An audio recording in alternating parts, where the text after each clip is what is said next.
Hello and welcome to today's video. I'm so excited to bring you guys this video.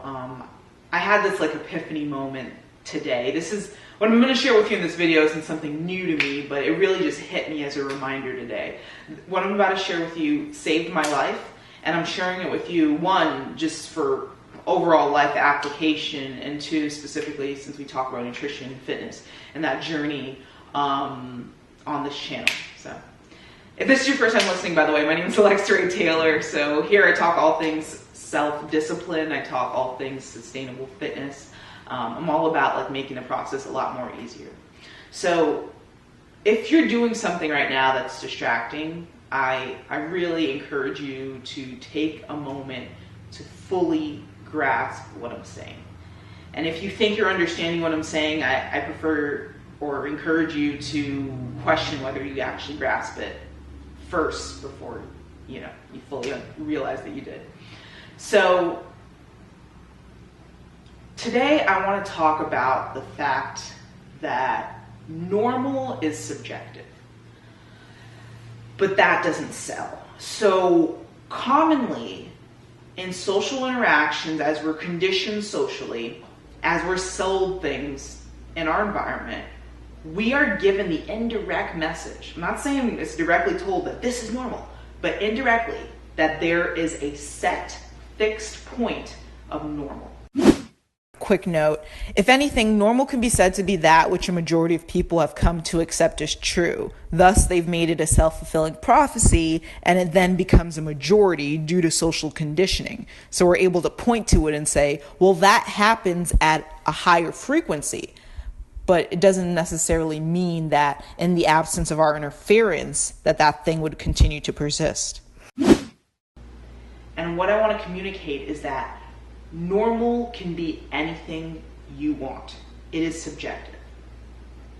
So what I find is that oftentimes we sit at the gate or front in the middle of the doorway instead of stepping into the room, and we create a lot of drama in our heads mentally. We complicate things, we create stress, doubts, all sorts of things because we question the viability of the path we're choosing to take. So let's say that's a high-fat, low-carb diet, let's say that's veganism, let's say it's intermittent fasting, whatever.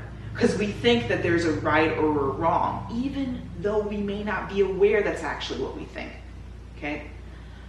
And so what ends up happening is that either prevents us from taking the first step and actually experimenting with that, or we shortcut ourselves before we can even fully step into the room.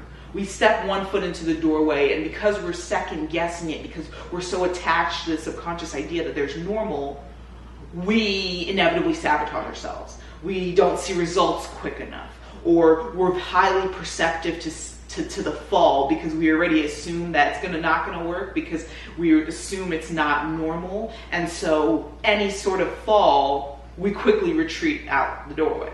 We don't even make it in. Okay. Once again, what I'd like you to understand is that anything can be normal. Think about it, and I'm going to share with you a bit of my experience. I've talked about the fact that I battled with 9 years of eating disorders, anorexia and bulimia. And a common thing people get wrong about eating disorders is they think it's heavily self-imposed. There's two different things that I want to clarify. There's a difference between disordered eating and eating disorder. Eating disorder is when disordered eating has become the new normal. Okay? Right? And so why do you need treatment for eating disorders? I've spent months in residential treatment, residential care, nutritionists, doctors, readily available to recover from the eating disorders. Because why? That became my new normal. One of the core proponents of eating disorders is it's basically for the same purpose as why people do drugs or alcohol, or not why they do it, but why it becomes it overwhelms and it becomes a life of its own.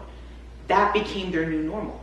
So there needs to be a process of treatment where you change that normal, and it oftentimes takes a lot of distress. It is hell, and I wouldn't wish it on my worst enemy. Right? So you go through that rehab process of falling on your face, learning how to cope with feelings. The key right there is to understand that for anything to persist, there must be an orchestration of multiple variables. And what I mean is like anything, I mean badness, a state of sadness, a state of happiness. There are multiple factors that orchestrate together, to come together to form that.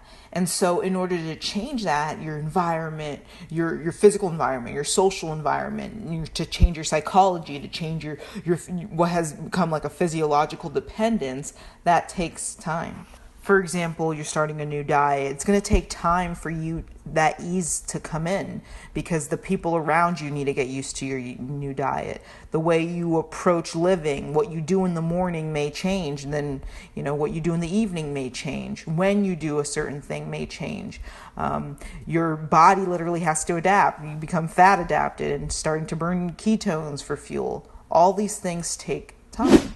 Because, for example, like with the eating disorders, you became, for me, in my experience, and I know a bunch of other people who've struggled, have been in treatment with them, but like you become so numb to not feeling that now when your behaviors are taken away, you can't starve yourself, you can't binge and purge, you literally freak out. Your nervous system, your bodily chemicals freak out because now it perceives threat, because the eating disorder became the new normal.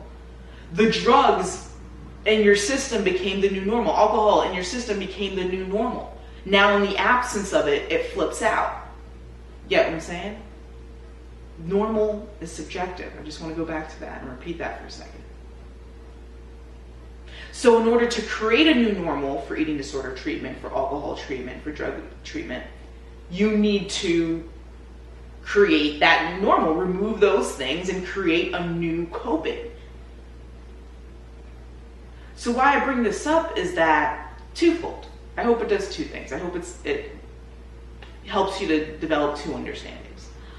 One, the dramatization here in the doorway, at the front of the gate, is just that, a dramatization, because you can make anything normal. You can make fasting normal. But right here, a lot of times people sit here like, oh, if I fast, it's going to do this, and it's going to waste away my muscle, and it's going to and it's going to do that, instead of just taking it the first step and experimenting.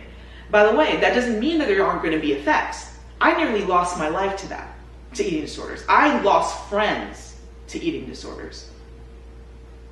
Drugs, they affect people. They may make people lose their teeth or lose their hair. There are going to be effects, but that doesn't discount the fact that it's normal.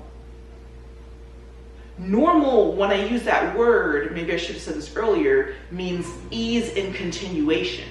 So, as I said in the beginning, oh my gosh, intermittent fasting, it's going to do this, it's going to do that. We dramatize and shortcut ourselves instead of understanding that this thing I would want to set out to do can be my new normal. It's whether I want to accept the effects of that, or whether I'm willing to go through that period of time in the beginning where I transform to make that my new normal. Okay? That time often's difficult. It's stressful. Maybe our body starts reacting. My point is, everything in life, like our nervous system is the foundation of life. How do we know we're alive? Is our senses, our ability to perceive, to feel, to touch, to taste. That is how we know we are alive. So everything, whether it be the amount that how frequently you eat has become a new normal. How much TV you watch, how much times you have sex has become the new normal. You can make anything normal, okay? So going forward, keep that in mind. Also keep in mind the fact that there's so many different other abstract concepts that work once you made something the new normal, such as it becomes easier to stick into commitment consistency, where you lose sight of the actual results you're getting because you're more committed to the idea. We see this a lot with like different dietary changes. Maybe, for example, someone goes on a vegan diet, high carb, low fat vegan diet, and they realize that maybe in the beginning they had high energy levels, but now their energy isn't good, but they're more committed because they've made that their new normal, so they lose sight on really reflecting and seeing, hey, this diet's actually affecting my energy levels. You know what I'm saying? So there's a lot of other components and psychological concepts that kind of come up with this new normal, so keep that in mind too. That's something to be wary of, and always kind of evaluate yourself for, am I fooling myself? You know, am I just choosing not to see what actually is, that sort of thing. But understand you can make anything the new normal. Normal is subjective. So that's my message for you today. I hope it wasn't too long-winded. I hope I explained it well. I'm a little sleep deprived. I got a call early this morning, and I accidentally fell asleep with the phone by my head, and I jumped out of bed. I was like, oh my gosh. So I'm a bit sleep deprived, but I was really feeling that message and wanted to share it with you. So if you liked the video, go ahead and leave it a thumbs up. If you have any thoughts, you want to share anything, don't hesitate to leave them down below. Good, bad, indifferent, whatever the case may be. And subscribe to the channel if you haven't already. All right, I'll see you in the next video.